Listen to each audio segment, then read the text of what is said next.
lectura tiene todo esto? Pues hay muchos al mismo tiempo, Luis. Por un lado, habrá al final de la jornada una reunión de los tres jefes de Estado de Gobierno, López Obrador, Biden y Trudeau, y antes de eso habrá dos reuniones bilaterales, López Obrador con Trudeau y López Obrador con Biden.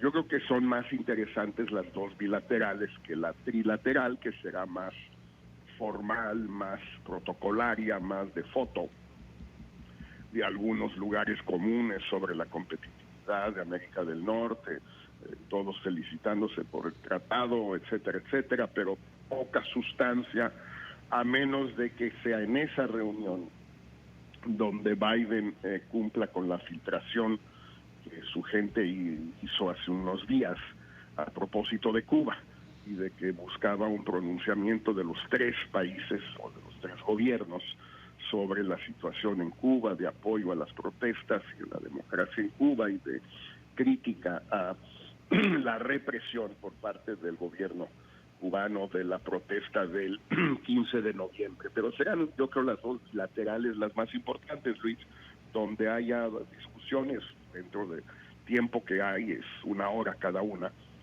discusiones más sustantivas. El tema de la reforma eléctrica sí está, hay mucho al respecto del tema, las reacciones de Greg Abbott por el asunto energético, de algunos otros legisladores, dice el presidente López Obrador que no está, pero que si surge, entonces él va a hablar al respecto del tema. ¿Qué nos dice sobre esto que preocupa tanto en México y en Estados Unidos? Bueno, en realidad habría que verlo desde dos puntos de vista. No es solo la reforma eléctrica lo que tanto empresas canadienses y el propio gobierno de Canadá, y por otro lado empresas norteamericanas, el gobernador de Texas, una gran cantidad de legisladores, ayer un senador Kennedy de Luisiana, que es republicano pero muy poderoso en el Senado, se han quejado. No es solamente por lo que pudiera suceder si se aprobara la reforma eléctrica, sino sobre lo que ya ha sucedido con una serie de inversiones norteamericanas. El caso de la carta de Abbott a Biden se refiere al caso concreto de la planta Monterra en Tuxpan, de almacenamiento de gasolinas en Tuxpan, y que es propiedad de un fondo de inversión gigantesco que se llama KKR, y que pues en efecto ha sido tomada por la Guardia Nacional o el Ejército, no entiendo exactamente muy bien, desde hace semanas o meses en realidad. Es decir, ya no es una carta del gobernador de Texas que se refiera a lo que pudiera pasar con la reforma eléctrica, sino a acciones ya consumadas, realizadas por el gobierno de México. Biden tiene que pensar, está pensando, y no sé qué haya decidido, lo sabremos en un rato, si ante todas estas violaciones supuestas, posibles, probables, al TEMEC, al Estado de Derecho, a las garantías a los inversionistas norteamericanos, también por otro lado todas las quejas contra México. Hay una carta del director de Human Rights Watch, Ken Roth, muy vehemente, dirigida a Biden, a López Obrador y a Trudeau sobre el tema migratorio, sobre el maltrato a los migrantes en México y en Estados Unidos, etcétera.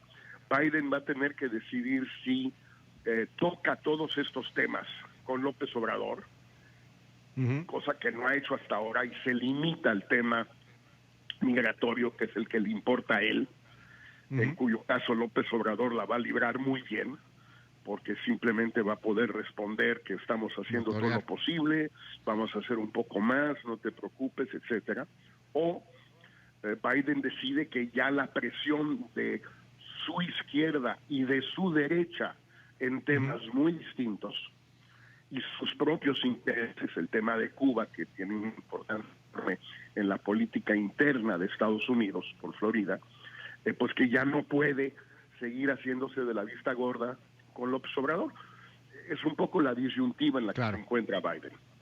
Biden no llega precisamente fuerte en esta cumbre, ¿no? O sea, hoy sí vemos ahí una afectación en su popularidad, le ha pegado muchas cosas. Afganistán particularmente creo que le pegó de manera contundente. ¿Cómo lees eso en el ámbito interno norteamericano? Tú que tienes el pulso también, pues, de lo que sucede en las tres naciones, querido Jorge Castañeda.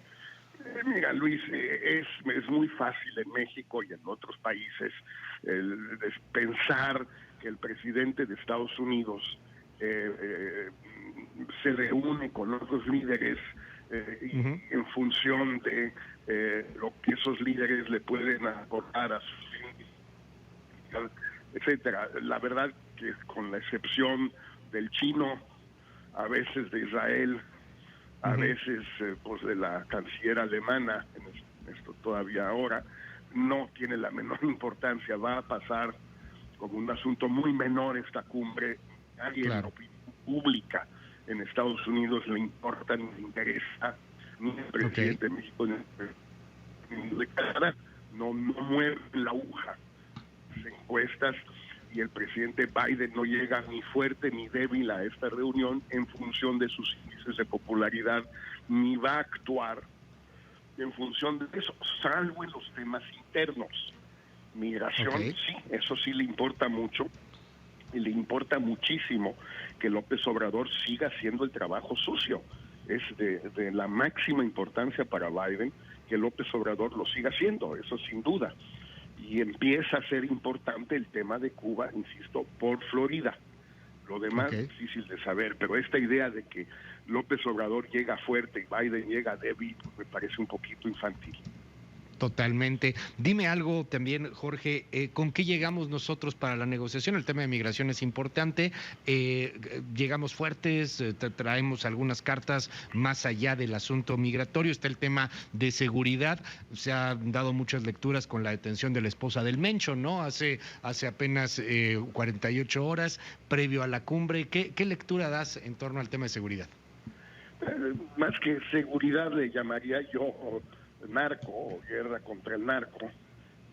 Yo creo que en general los americanos no están tan descontentos con López Obrador en esta materia como Ujú. podría pensarse, aunque sí el tema de las muertes por sobredosis, sobre todo de fentanilo, pues sí empieza a volverse un tema de opinión pública de Estados Unidos, porque ya son frascos alucinantes. En realidad, Luis, más de 100,000 Sí. fallecimientos en los meses de abril del 20, abril del 21, los 12 meses de abril, y probablemente para cuando se den las cifras del año fiscal 21 van a ser más de 120,000.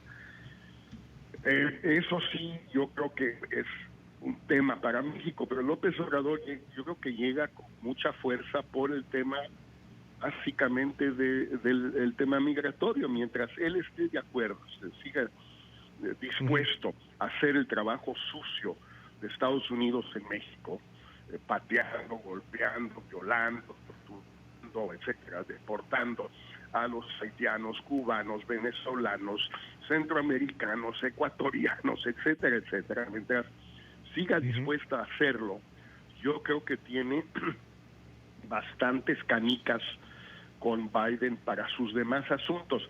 Le alcanza, por ejemplo, para su propuesta muy acertada de que Estados Unidos aumente el número de visas H2A y H2B para trabajadores mexicanos, en su caso también centroamericanos. Ok. No sé si le alcanza para eso. No sé qué más tenga en la agenda real López Obrador. Tiene las Ujú. tonterías de los arbolitos y Sí. tiene las tonterías de las armas, Sí. que no vienen al caso ninguna de las dos. Es decir, te voy a seguir haciendo el trabajo sucio si das dinero, si le das dinero a los salvadoreños para sembrar arbolitos, Biden le va a dar el avión y ya. Claro. Pero la propuesta de visa sí es una propuesta seria, y tal y que Biden puede aceptar e implementar por su cuenta. En estas cosas hay algo que a mí me llamó mucho la atención. Parece más consumo del mercado interno, del mercado mexicano, del mercado político mexicano, pero esto de que el presidente López Obrador en una de esas vaya a exhibir, no sé si en las mañaneras, a los legisladores republicanos que no vayan a favor de las reformas migratorias, ¿cómo lo ves, Jorge? O sea, ¿qué causará ya? Digo, no sé si estén muy preocupados los republicanos de que vayan a salir en una mañanera, ¿no? Bueno, no creo que ni se hayan enterado, Luis, De plano. honestamente. Estas son pues las payasadas de López Obrador, que en México, por desgracia, hay gente que piensa que alguien más le está haciendo caso.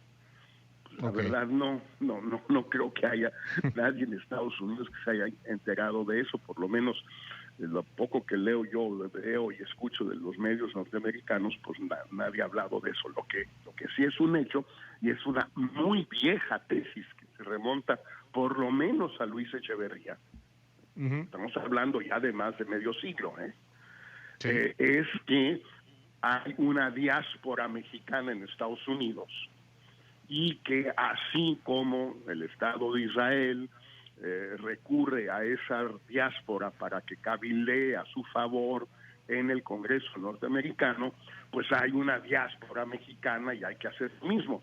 Esa idea que es a medias una verdad y a medias una mentira, es una idea, insisto, que se remonta a Echeverría, que lo platicó muchas veces con un líder chicano de aquella época, Bert Corona, y con muchos más a lo largo de los últimos 50 años. No sé si recuerdas tú, Luis, unos meses fue embajador de Peña Nieto en Washington, y Basáñez, Sí, claro. un amigo mío, bueno, que le lavó el coco al pobre Peña, que no tenía idea de que íbamos a crear una gran diáspora cabildera mexicana en Estados Unidos, igual que Israel. Basáñez, inteligente y todo, tampoco recordaba muy bien que, insisto, esto viene desde mucho antes. Está bien, digo, hay una cierta lógica y también hay una gran ignorancia al respecto en México, porque primero se hace bolas todo el mundo, empezando por López Obrador, que confunde a los puertorriqueños con los cubanos. Los puertorriqueños son americanos. Sí, claro. Tienen pasaporte norteamericano, no son una diáspora, son ciudadanos norteamericanos.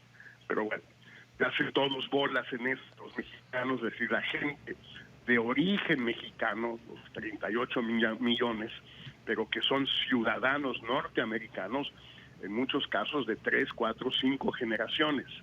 Los mexicanos, ciudadanos mexicanos con residencia permanente o doble nacionalidad, y luego los ciudadanos mexicanos sin papeles, que son como 6 millones. Son cosas muy distintas las tres, no son asimilables, no es una masa homogénea, ni mucho menos. Los de Texas son muy distintos a los de California en su comportamiento electoral. Los de Nueva York son más bien indocumentados, hay muy pocos con papeles de Nueva York, etcétera, etcétera. Entonces, pues todo es en un país seco, Luis. Habría una propuesta del presidente, se discutiría, se estudiaría en el Congreso, los partidos, en la academia. En México, pues es una ocurrencia y todo el mundo se pone a opinar con la misma ligereza que el propio López Obrador. Muchísimas gracias, Jorge Castañeda. Te aprecio estos minutos aquí en MBS y estamos al habla si nos permites, Jorge. Con gusto y un fuerte abrazo, Luis. Va de vuelta, es el canciller Jorge Castañeda. Bueno, pues ahí una posición en torno a la visita del presidente Andrés Manuel López Obrador.